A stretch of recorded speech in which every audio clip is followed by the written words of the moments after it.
గంప ఎంతనది? గంప ఎంత? గంప 600. చెత్త 600.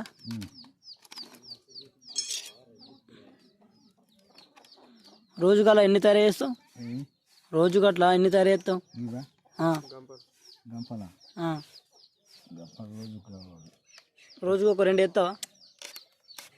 రెండు కానీ ఇవి పుల్లాలు వేరే తయారు ఉండాలి. ఏ పుల్లలు తయారు ఉండాలి? ఇవ్వా ఇవి అవి తయారు ఉండాలనా? ఇవి తయారు ఉండాలి. వీటిని ఏమంటారు? బద్దలు అంటారా? ఒకసారి చూపెట్టు, ఉల్టా ఇటు తెంపి పెట్టు, గుడికి పెట్టు నాకు ఫోను. Right, very good. అట్లయింది. అదేమో అట్టెందుకు కొలుస్తున్నావు? సమానం ఉండాలనా? కొలుతా అట్లా కొలవాలనా?